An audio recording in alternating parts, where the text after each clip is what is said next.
Salut, c'est Mythos, bienvenue dans ce tout nouveau Manga Actu dans lequel je vais revenir sur l'actualité des mangas et des animés de ce début de mois de mai. Aujourd'hui, je vais revenir sur toutes les sorties manga, collector, même plus classiques, ainsi que les animés que vous pourrez retrouver en DVD, en Blu-ray ou même sur vos plateformes. En plus de ça, il y a vraiment du très lourd, donc n'hésitez pas à rester et puis à me dire ce que vous pensez un petit peu de l'actualité de ce début de mois de mai. Évidemment, si le concept vous plaît, si il y a quelques modifications à apporter, dites-moi tout ça dans les commentaires. Vous pouvez aussi liker, ça fait bien entendu très plaisir et puis ça soutient la chaîne, ainsi que me rejoindre sur Instagram et sur Twitter. Et puis vous abonner, ça fait toujours plaisir. Pour commencer, je vais revenir sur ce qui est important, ce qu'il va falloir retenir de ce début du mois de mai. Tout d'abord, nous avons Verytoon, une plateforme de webtoon qui est disponible sur le Pass Culture. C'est une offre qui est unique, donc vous ne pourrez la prendre qu'une seule fois, mais ça vous donnera accès à 250 jetons, c'est-à-dire à peu près 80 épisodes. Et vous pouvez notamment retrouver sur cette plateforme Solo Leveling. Le manga Ex-Arm va s'achever en France avec le 14e et dernier volume, le 18 mai. Et pour l'occasion, les éditions Delcourt Tonkam proposent une promotion numérique sur le début de la série, avec notamment les 5 premiers tomes qui vont être proposés au prix de 1,99€ chacun chez tous les e-libraires habituels que vous connaissez, donc n'hésitez pas. Cette offre sera en plus disponible tout le mois de mai, donc vous avez encore un petit peu de temps. Malheureusement, il y a également des mauvaises nouvelles, et notamment à cause de la pénurie de papier qui est liée à la crise sanitaire. On a le milieu du livre qui s'en trouve directement impacté à cause aussi de la hausse des prix de l'énergie, du coût des transports, des prix d'impression qui génèrent généralement une augmentation, et donc tout ça a un coût. Et c'est pourquoi les éditions Kana ont annoncé une augmentation de tous les prix de leurs mangas, de leurs différents produits. Cette augmentation, elle aura lieu dès le 1er juillet 2022 et vous pouvez voir un tableau avec le récapitulatif de tous les changements de prix que vous pourrez aussi retrouver en description, donc n'hésitez pas à aller voir. Généralement, ça varie de 5 à 20 centimes maximum pour les mangas, donc regardez un petit peu ce qui vous intéresse. Et donc juste avant, je vous parlais des promotions sur le manga Ex-Arm, mais nous avons également d'autres promotions tout le mois de mai sur les 3 premiers tomes de Vinland Saga, mais également de Blue Flag ou de Spy X Family qui est vraiment en vogue en ce moment. Ces tomes, vous pourrez les retrouver au prix de 2,99€, pareil chez tous vos e-libraires. Donc n'hésitez pas. Et encore une opération, c'est toujours chez Kana qui eux vont proposer une opération sur les shoujo. Pour l'achat de 2 volumes parmi une sélection que je vais vous citer un petit peu plus tard, vous pourrez repartir avec un tote bag spécial créé pour l'occasion. Et donc les séries concernées sont Blue Spring Ride and Love, Beloved, Live, Be Left, comme les autres, encore So Charming, Un petit ami trop parfait et Ça reste entre nous. Et dans les informations importantes, nous avons également les éditions Mao qui présentent le planning des dédicaces et des conventions pour mai, juin et juillet. Je vous l'affiche juste ici. Donc vous pouvez voir que vous allez pouvoir rencontrer des dessinateurs comme Stéphane Godard ou encore Sylvain Ferrieux. Donc vraiment, il y a plein d'occasions intéressantes pour aller les voir, donc n'hésitez pas. Et évidemment, pour cette partie des événements, des informations importantes à retenir, c'est tout, mais il y a également du très lourd du côté de l'animation et des mangas, ainsi que de nombreux reports, donc restez bien, il y a du très lourd. Et en plus de ça, sondage à la fin de la vidéo, histoire de voir un peu votre avis et de vous départager entre 2 sujets bien différents. Et maintenant, du côté des animés et des films qui vont sortir sur les plateformes, nous avons du très intéressant. Pour rappel, dans la vidéo de fin juin, je vous parlais de tout ce qui allait sortir en mai. Vous pouvez d'ailleurs retrouver la vidéo en petit i juste ici. Je ne vais pas tout vous détailler, mais je vais vous parler des nouveautés qui vont être ajoutées à ces différents programmes. Alors là, c'est plutôt inattendu, c'est du côté de Disney+. Oui, il va y avoir un live action, c'est même une série live tirée du manga Les Enquêtes de Kindaichi, qui va donc sortir sur Disney+. On pourra également retrouver tout au long de l'année d'autres dramas de la chaîne Nippon TV. Et vous allez pouvoir retrouver celui-ci sous le titre The Files of Young Kindaichi Donc je vous mets toutes les informations en description si ça vous intéresse. Bien entendu, je vous parlais des sorties Netflix du mois dans le précédent Manga Actu. Eh bien voici une nouvelle news. Les derniers épisodes de la nouvelle série animée Shaman King arriveront le jeudi 26 mai, c'est-à-dire les épisodes 39 à 52. Donc il y a de quoi s'occuper un petit moment. Et chez Aden, il y a également quelques nouvelles annonces, et notamment l'intégralité de l'anime Digimon Savers qui a rejoint le catalogue de la plateforme en VOSTFR, c'est-à-dire 48 épisodes que vous pouvez retrouver dès maintenant. Toujours chez ADN, pour les plus jeunes, vous pourrez leur présenter les 156 épisodes de Molang qui ont été ajoutés en début de mois, donc ça peut être bien pour initier les plus petits. Et on pourra également retrouver la saison 2 d'Overlord qui est disponible maintenant gratuitement sur ADN. Donc ça peut être un bon moyen de poursuivre notre avancée dans ce manga. Et pour terminer sur les plateformes, nous avons chez Crunchyroll l'animé Futopia qui sera diffusé en simulcast dès l'été. Donc vraiment ça promet quelque chose d'intéressant. En plus de ça, sur Crunchyroll, il y a vraiment tous les jours de belles choses. Donc n'hésitez pas, il y a du simulcast et c'est très sympa. Du côté des news, des sorties d'animés et de films, il y a eu quand même pas mal d'informations et notamment l'adaptation animée du manga Détective Conan Apprenti Criminel qui sera bel et bien diffusée cette année. La série, elle est prévue pour l'automne 2022 et aura pour nom Détective Conan The Culprit Hanzawa. Et d'ailleurs, pour l'occasion, nous avons eu le droit à un visuel qui nous montre le personnage principal serrer la main de l'apprenti criminel afin un petit peu de lui confier la relève. Donc ça pourrait être intéressant. Dites-moi si vous suivez Détective Conan parce que c'est un très long manga, un très grand manga qui est connu par beaucoup. Mais en France, j'ai l'impression que vraiment c'est un petit peu sous-coté, on va dire. Il y a très peu de personnes en France qui le lisent ou du moins qui en parlent. Donc dites-moi dans les commentaires si vous êtes à jour, si ça vous intéresse, si vous avez commencé mais que ça ne vous intéresse pas trop. Donc dites-moi ça, je suis curieux. Et toujours pour rester dans ces grands noms du manga, nous avons plus d'informations sur le film Dragon Ball Super Hero. C'est Crunchyroll qui va s'occuper de la distribution à l'international en version originale et en version doublée dans les pays où c'est nécessaire. Le film sortira au Japon le 11 juin et donc probablement cet été en France. Nous n'avons pas de date précise pour l'instant. On le sait, le film sera centré sur les restes de l'armée du Ruban Rouge et mettra en avant les personnages de Son Gohan, de Piccolo et de Pan. Après une première saison en 2018 et une seconde saison en 2021 qui sont disponibles toutes les deux en France sur Crunchyroll, la licence Uma Musume Pretty Derby va avoir le droit à un nouveau projet animé dont on n'a pas beaucoup d'informations non plus. C'est vraiment le tout début de ce projet, mais il va bien y avoir une suite, donc ça peut être intéressant pour tous les fans de la saga. Et le manga La Voix du Tablier de Kosuke Ono sera prochainement porté en film live au Japon.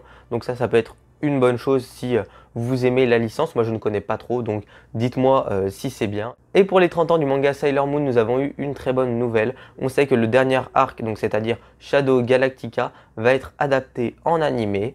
Ce projet d'animation, qui est en fait un film en 2 parties, sortira, je suppose, le premier à l'été 2023 et on pourra d'ailleurs retrouver toutes les seiyuu originales. Donc ça pourrait être vraiment très sympa pour le côté nostalgie et redécouverte. Du côté des sorties en DVD et en Blu-ray, moins d'informations que le mois précédent, mais il y a toujours des trucs très intéressants et notamment le film d'animation Arion qui est sorti quand même en 1986 qui va revenir en DVD, en Blu-ray dans une édition collector, donc ça c'est plutôt une très bonne chose.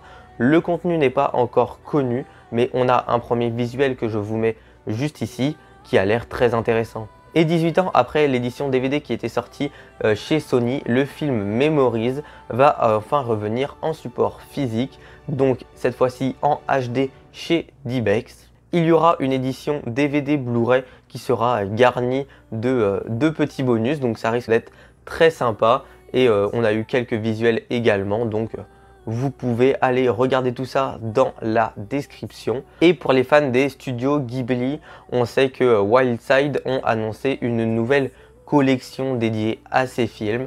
Eh bien, il y en a 2 nouveaux qui sont prévus pour rentrer dans cette collection. Et donc nous pourrons retrouver en DVD et en Blu-ray le 22 juin au prix de 14,99 € pour le DVD et de 19,99 € pour le Blu-ray. Je peux entendre l'océan et Souvenir goutte à goutte. Donc c'est deux Ghibli qui sont moins connus, on va dire, que les grandes stars. Mais ça peut être vraiment très intéressant. On sait que Ghibli font de très belles choses. Donc en plus c'est à un prix relativement raisonnable. Donc n'hésitez pas à sauter sur l'occasion si ça vous intéresse. Et c'est donc tout pour ce qui est du côté animation, donc film d'animation et séries animées. Mais là il y a le très gros de la vidéo avec toutes les sorties manga et bien entendu le plus important, les collectors ainsi que les petits goodies que nous allons pouvoir retrouver. Les sorties du mois, je vous en parlais dans le précédent Mangactu que vous retrouvez bien entendu juste ici en petit i. Mais il y a également eu de nouvelles sorties, donc vous pouvez retrouver le lien avec toutes les sorties du mois de mai dans la description en premier lien. Le premier tome, Donnera l'enfant cauchemar, qui va paraître aux éditions Kana le 17 juin. Mais avant, l'œuvre va avoir le droit à une prépublication gratuite sur la plateforme manga.io à partir du 18 mai. Donc c'est gratuit, profitez-en. Et puis ça peut vous permettre de découvrir pour ensuite acheter la version physique. La série Rin, que vous connaissez sûrement, a eu une publication plutôt compliquée en France avec vraiment une sortie irrégulière. Et ben cette fois c'est terminé. Nous allons avoir le droit au volume 13 et 14, les deux derniers tomes de la série qui sont annoncés les deux pour le 15 juin. Le manga Abu de Toshio Maeda qui va sortir chez les éditions Black Box a eu le droit au lancement de son projet participatif. Le site de l'éditeur, vous pourrez le retrouver juste dans la description où vous pourrez participer au projet si vous voulez. Et puis il y a deux packs différents qui sont proposés. Un pack de soutien à 36 € et un pack mécène à 42 €. Donc vous pouvez voir le contenu de ces deux packs juste à côté de moi. Vous choisissez le pack si vous voulez soutenir l'œuvre. Et puis sinon vous pourrez toujours retrouver les tomes dans vos librairies. Donc c'est vous qui avez votre choix en main. Pour les fans de Jagan, le 14e et dernier tome va sortir le 22 juin. Donc restez à l'affût. Et si vous voulez découvrir l'histoire qui a donné naissance à la série Toilet Bound Hanako-kun, le tome 0 va sortir très prochainement en juin, donc chez Pika. On va retrouver les chapitres pilotes qui vont proposer un début alternatif à l'histoire avec également des petites histoires en bonus. La sortie est prévue pour le 1er juin au prix de 7,50 € en même temps que la sortie du tome 8. Les éditions Glénat ont annoncé l'arrivée du coffret de l'arc Alabasta.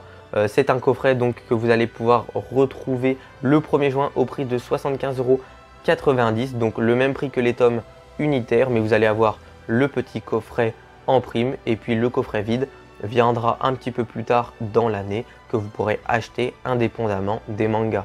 Et je ne sais pas si vous aimez Star Wars, mais l'éditeur Nobinobi va sortir ses premiers mangas Star Wars et notamment une adaptation du roman de Claudia Gray, c'est-à-dire Star Wars Étoile perdue.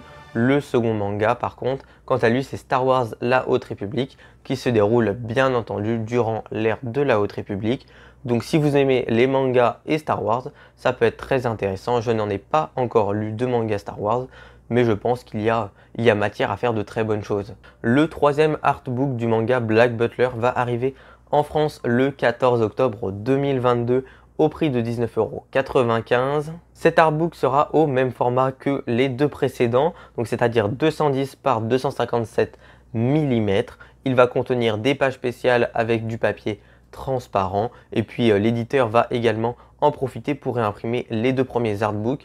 Donc ça peut être un très bonne affaire d'acheter les trois artbooks en même temps pour avoir vraiment une belle collection, surtout si vous êtes fan de la licence. Et cette fois-ci, un petit coffret, c'est bien entendu la série Cube Art qui va avoir le droit le 4 mai à un beau coffret que je vous mets juste ici, bien entendu, dans les éditions Doki Doki. Donc ça peut faire plaisir aux fans. Les coffrets, c'est toujours intéressant et puis ça ajoute un petit peu de volume aux collections. On pourra donc retrouver les 3 volumes de l'œuvre au prix de 22,50 € et ça revient au même prix que les tomes unitaires. Donc c'est comme pour les One Piece, c'est le coffret qui vaut le même prix que les tomes. Donc c'est plutôt une bonne affaire. Et donc c'est donc tout pour les sorties des mangas, mais nous allons maintenant voir les acquisitions qui ont été faites par les différentes maisons d'édition. Sur la plateforme Picoma, le plein de nouveaux mangas et notamment la série Boxster.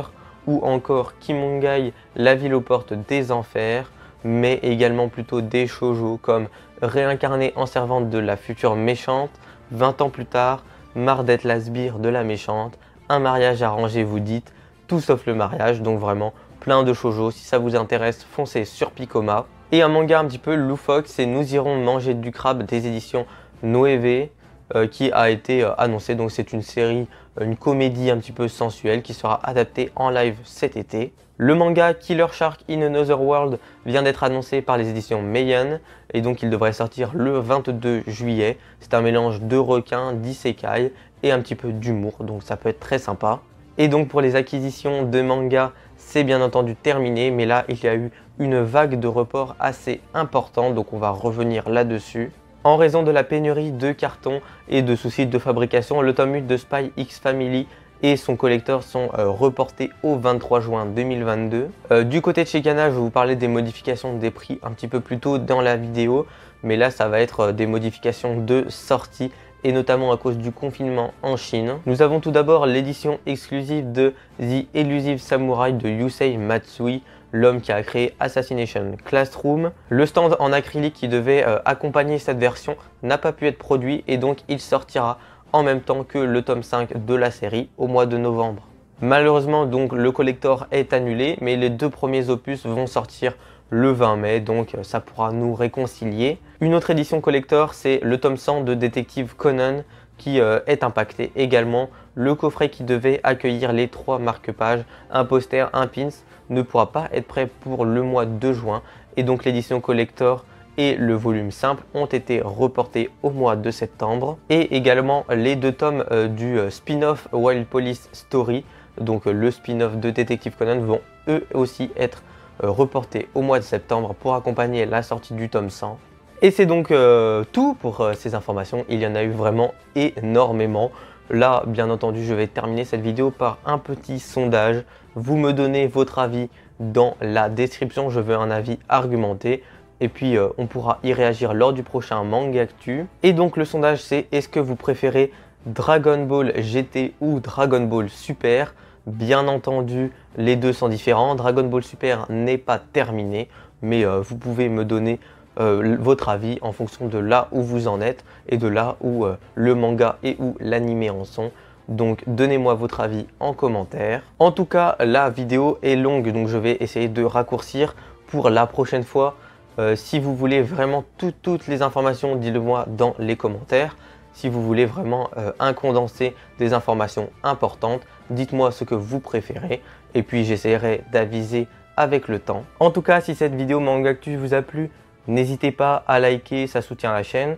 Vous pouvez aussi bien entendu me rejoindre sur Instagram et sur Twitter, ainsi que partager la vidéo et commenter tout en vous abonnant parce que c'est ce qui m'aide le plus. Sur ce, c'est tout pour ce condensé d'informations des mangas et des animés. C'était Mythos. Salut!